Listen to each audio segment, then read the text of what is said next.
Bismillahirrahmanirrahim. Assalamualaikum warahmatullahi wabarakatuh. Kembali lagi bersama Ibu Ike sebagai guru geografi.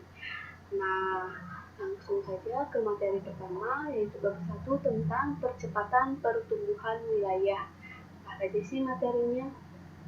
Nah, yang pertama tuh ada pengertian wilayah dan perwilayahan. Nah, wilayah itu adalah suatu tempat ataupun suatu area yang ada di permukaan bumi yang dibatasi oleh penampakan tertentu yang bersifat khas dan membedakan wilayah satu dengan wilayah yang lainnya. Sedangkan perwilayahan yaitu adalah suatu penggolongan wilayah berdasarkan kriteria tertentu. Nih, contoh di sini pembagian wilayah berdasarkan iklim sangat berguna untuk mengetahui persebaran hewan dan tumbuhan. Jadi misalkan di sini itu iklimnya itu kayak gimana? Misalkan kalau iklimnya itu tropis, cocoknya itu flora dan faunanya jenis apa? Kayak gitu. Atau misalkan nih di dataran yang tinggi, misalkan tuh di daerah Subang, Lembang ke sana tuh dataran tinggi itu cocoknya kebun teh, misalkan kayak gitu. Itu adalah perwilayahan. Jadi suatu wilayah yang sudah digolongkan berdasarkan kriteria tertentu. Lanjut, yaitu sekarang pembagian wilayah. Ada wilayah formal ataupun uniform region. Nah, wilayah formal ini dibagi menjadi dua. Ada wilayah fisik dan juga ada wilayah sosial. Nah, wilayah fisik ini berarti berdasarkan topografi ataupun bentuk permukaan bumi, jenis batuan, iklim, dan juga vegetasinya. Nah, misalkan ada wilayah pegunungan kapur, ada wilayah beriklim dingin, ada wilayah vegetasi mangrove. Itu adalah berdasarkan fisik. Jadi wilayah-wilayah berdasarkan dilihat dari fisiknya. Yang kedua itu ada wilayah formal berdasarkan kriteria sosial budaya. Ini misalkan ada wilayah industri tekstil, wilayah pertanian. Nah, contohnya misalkan wilayah Karawang gitu. Kebanyakannya itu industri tekstil tuh kebanyakannya di Karawang. Jadi maksudnya ke dalam wilayah sosial budaya. Lanjut, sekarang tuh ada wilayah fungsional. Nah, wilayah fungsional itu berarti wilayah ini adalah wilayah yang banyak diatur oleh beberapa kegiatan yang saling terkait. Misalkan tuh wilayah ini tuh misalkan contohnya aja misalkan Babakan Sari, misalkan ya Babakan Sari itu ada pabrik garmen. Nah, pabrik garmen di kosan di daerah Babakan Sari ini kebanyakannya itu adalah karyawan garmen gitu. Jadi wilayah tersebut itu berfungsi ataupun ditempati oleh karyawan-karyawan garmen. Nah, kerja di garmen, jadi wilayah fungsional gitu. Karena ada garmen ataupun ada pabrik di sana sehingga banyak orang-orang yang tinggal di daerah Babakan Sari ini. Selanjutnya itu penggolongan wilayah secara garis besarnya.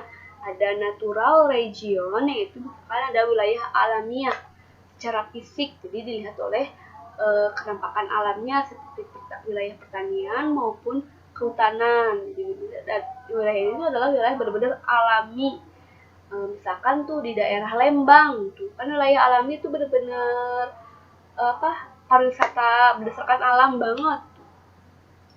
Yang selanjutnya itu ada wilayah kenampakan tunggal, berdasarkan pada suatu kenampakan. Seperti wilayah itu berdasarkan iklim. Di iklim daerah sini itu cocoknya itu apa aja, cocoknya wilayah kenampakan tunggal. Tadi ada hewan, iklim maupun hewan. Wilayah, ya misalnya tadi itu wilayah satu kenampakan seperti wilayah berdasarkan iklim. Kan ada wilayah berbagai-bagai jenis, berbeda-beda jenis iklimnya. Yang selanjutnya ada spesifik region, berarti wilayah secara khusus, yaitu dengan ada hubungannya adat istiadat, budaya, dan kependudukan. Nah, misalkan wilayah ini tuh ada kaitannya dengan adat istiadat, misalkan Baduy. Daerah Baduy ini adat istiadatnya sangat kental, jadi kayak gini, jadi wilayah yang sangat khusus. Ataupun di Tasikmalaya, Kampung Naga, wilayah yang sangat khusus karena kental dengan adat istiadatnya. Yang selanjutnya ada generic region, itu berdasarkan jenisnya, yaitu berdasarkan pada ketampakan jenis ataupun tema tertentu. Nah, tadi tuh misalkan wilayah hujan tropis ditonjolkan hanyalah flora tertentu seperti anggrek. wilayah berdasarkan jenisnya. Jadi wilayah ini itu misalkan wilayah yang di pegunungan cocoknya itu menanami apa, wilayah di daerah dataran rendah, dataran tinggi. Misalkan ini tadi wilayah hutan hujan tropis itu cocoknya untuk bunga anggrek kayak gitu. Selanjutnya yaitu ada pusat pertumbuhan.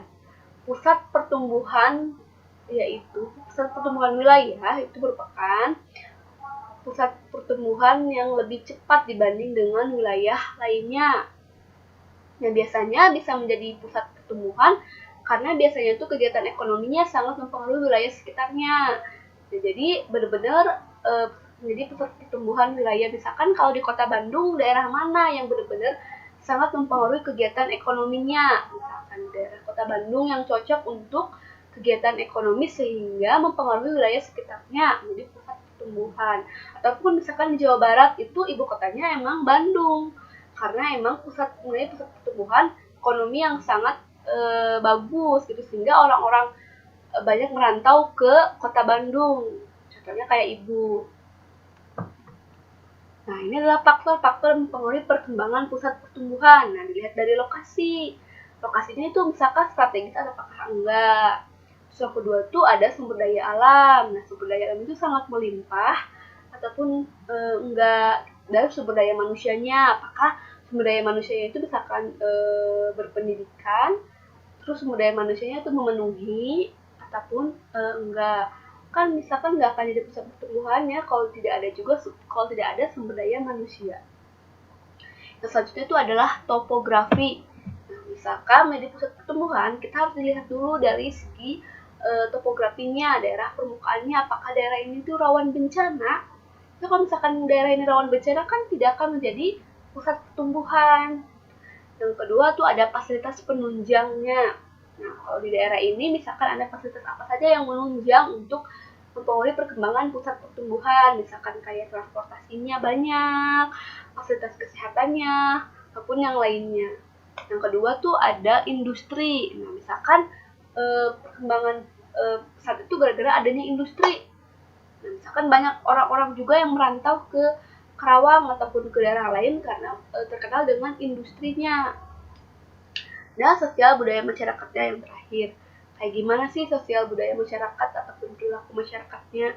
Itu adalah 7 faktor yang mempengaruhi perkembangan pusat pertumbuhan. Nah, ini adalah teori-teori pusat pertumbuhan. Tolong kalian cari tahu definisinya dan cari lagi yang lainnya, jangan hanya 3 saja ya. Nah, mungkin materi di sini sampai di sini saja. Terima kasih dan maaf jika perkataan Ibu ada yang kurang enak ya. Terima kasih. Assalamualaikum warahmatullahi wabarakatuh.